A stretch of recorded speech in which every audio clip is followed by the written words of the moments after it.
Hello guys, good morning, જય શ્રી કૃષ્ણ અને જય માતાજી. સ્વાગત છે તમારો એક નવા બ્લોગમાં. આજ તો મારી હારે બીજેશભાઈની મોટું થઈ ગયું. બીજેશભાઈ જો હજી જાય છે, નકર તો કાયમિક મારી મોઈને જ હોય બીજેશભાઈ, પણ આજે એને થોડુંક જાગવામાં લેટ થઈ ગયું એટલે થોડાક મોડા જાય ઓફિસે. પણ વાંધો ન આવે, હાલે. 5-10 મિનિટ 15 મિનિટ મોડા હોય ને તો હાલે, બહુ વાંધો ન આવે. ઓફિસ આવ્યો ને તો ઓફિસ નીચે એક ડોગી આવી ગયું હતું, તો આપણે ડોગીને પહેલાં બિસ્કિટ ખવડાવી દઈએ, પછી આપણે ઓફિસે જઈએ.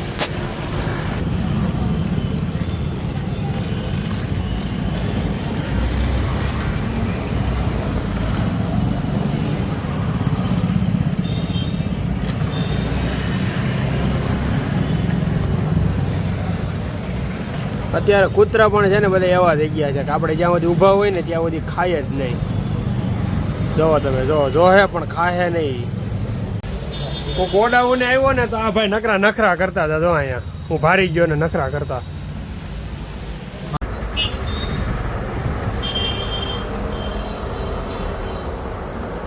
રવિને ખોટું હોય તો પૂછી જવો. હતા જ નહીં પૂછો રવિને. આવું બધું આવતું વાના થઈ જાય એવા મોટા મોટા સીધા વાના કરીને ઘર ભેગા ખીલિયા તલવાર હોય, ટીકી વાળો રૂમાલ હોય, ઘોડા મોટે બહાર હોય, તારે કઈ બોલવાનું નહીં હોય. બીજા બોલ આવે ને તો આમ કોણે મારે વરાતા અણવાર શું તે ચપલું આ તો સાંભળેલું છે. આ તો આપણે બેઠા ને તે કહેવાય, ભૂખી પેટે ન કહેવાય. એ તો ખબર ન હોય બીજું કોનું કે એ ખેતક ના ઢોલીને કીધું હોય કે વરાદાને હાલતા કહેવાનું ભાઈ આગળ હાલે એમ ઢોલી વાળાને. ને પછી બીજું આદમી રાતો લાવજો બીડી, એ બીડી દીધી હોય ને એ ઢોલી ટેકે વાળાને ચડાવી હોય, એ બાકા એને લાવજો ભાઈ બાકો, એ બાકા દીધો હોય. સાચી વાત છે ભાઈ. એની દાખલો છે કે હું છે કેમાં પેમેન્ટ દેવામાં ને ઘરમાં વાત જુદી જ છે, પણ એ તો આપણી ઘેર જ આવવાનો. બુટી, દાણો, શેન તો આદમીને પહેરવાનો, દોરો ભરાવો પેટ પડે. અમુક સમજતા હોય ને, બાકી ઓલો દેખાતો જ નથી. જો ઈ જો આજે હે ને સવારનું બહુ બધા કસ્ટમર હતા. આજે સવારનો ટાઈમ જ નથી મળ્યો.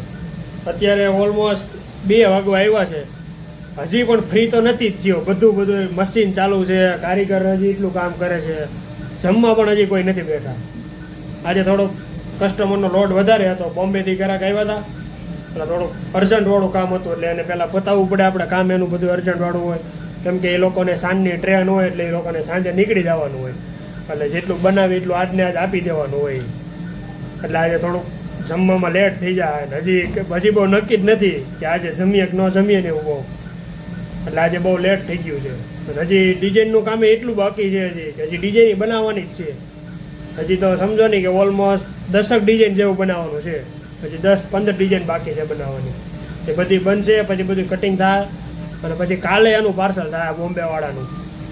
આજે ને આજે તો કોઈ પોસિબલ છે જ નહીં. એટલે જેટલું બનશે ને એટલું બધું કાલે થાય કટિંગ. 2:30 વાગવા આવ્યા છે. થોડોક બ્રેક મળ્યો ને એટલે જમવાનું મગાવ્યું છે. અને આજે જમવામાં છે ને બ્રેડ છે, એટલે ભાઈને લેવા મોકલ્યા છે. એ આવે પછી થોડુંક જમી લઈએ. બાકી કામ તો આપણે ખૂટે એમ જ નથી સાંજ સુધી. આજે એટલું કામ છે, રોડ છે ફૂલ. 2-3 વર્કરો પણ આવ્યા નથી, એટલે આજે કામ છે બહુ. કારીગરનો થોડોક ઇસ્યુ છે અને કામ વધી ગયું છે. અને અમારે એક ભાઈ છે ને, અમારો સાથીદારે આવ્યો નથી. એ થોડુંક એના પર્સનલ કામથી બીજી છે, એટલે એ આજ આવ્યો નથી. અને જમવાનું તો લેટ જ થઈ ગયું છે. 2:30 વાગવા આવ્યા છે, મગાવ્યું છે, આવે પછી જમી લઈએ.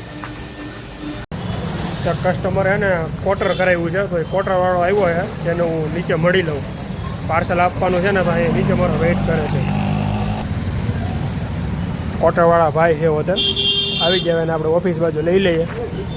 ઓફિસ આવે ને એટલે એને આપણે કોટર છે એનું પાર્સલ આપી દઈએ. કોટરવાળા ભાઈ જે દૂરથી આવ્યો એટલે આપણે એને પાણી આપી દઈએ પીવા માટે. માર્કેટમાંથી આપણે દીપકભાઈ એક કોટર કરાવ્યું હતું, કોટરવાળા ભાઈ આવી ગયા છે તો આપણે આ કોટરવાળા ભાઈને આપી દઈએ હવે આ બધું. લ્યો ભાઈ. ઓકે.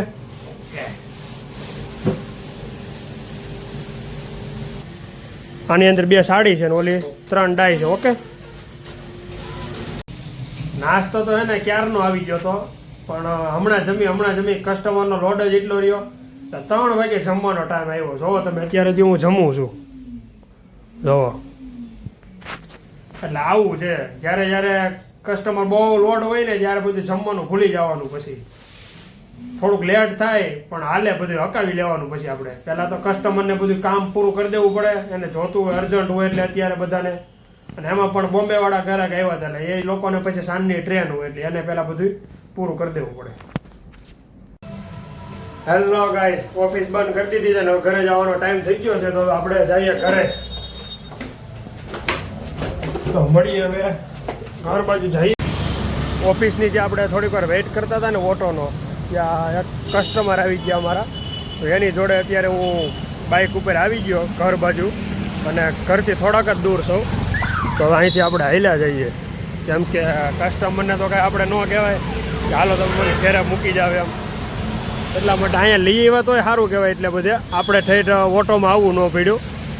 બાકી તો આજે તો ફાઇનલ જ હતું કે ભાઈ ઓટોમાં જવું જોઈએ, પણ સંજોગ હોય ને બનવા સંજોગ. કસ્ટમર આવી ગયા ને આપણે કસ્ટમર જોડે ફાઇનલી ઘર બાજુ ઉગી ગયા છે. બાકી એને ઠાકરે કોઈનું અટકવા નથી દીધું અને આપણું અહીં અટકવા દઈએ એટલે લાગશે વાર પણ આવશે મજા. તો આપણે એને માસીના ઘરે જમવા જવાનું છે, તો હવે આપણે જઈએ જમવા. પહેલાં માસીના ઘરે, પછી આપણે રૂમે જઈએ. આ છે અમારા માસીની સોસાયટી. અત્યારે અમે બધા મિત્રો અહીં બહાર બેઠા હતા ને, તો એક મસ્ત સ્મેલ આવતી હતી વૃક્ષમાંથી. તો હવે કયું વૃક્ષ છે ને હું તમને બતાવું. જો આ વૃક્ષ છે ને, આમાંથી બહુ મસ્ત સ્મેલ આવે. અને એ પાછું એવું કહે છે બધા કે એમાં એને રાતે સ્મેલ આવે, દિવસે ન આવે. તો જો આ વૃક્ષ, અને કયું વૃક્ષ છે ને એ તમે બધા છે ને કોમેન્ટમાં મને કહેજો. હેલો ગાઈઝ, હવે આપણે જઈએ ઘર બાજુ. ત્યાં સુધી લોકમાં બન્યા રહેજો, લાઈક કરજો, શેર કરજો અને સબસ્ક્રાઈબ કરજો. સબસ્ક્રાઈબ ન કરવું હોય તો અત્યારે જ જઈને સબસ્ક્રાઈબ કરી આવો. તો ચલો મિત્રો, મળ્યા કાલે એક નવા બ્લોગમાં. ત્યાં સુધી લોકમાં બન્યા રહેજો. Bye bye.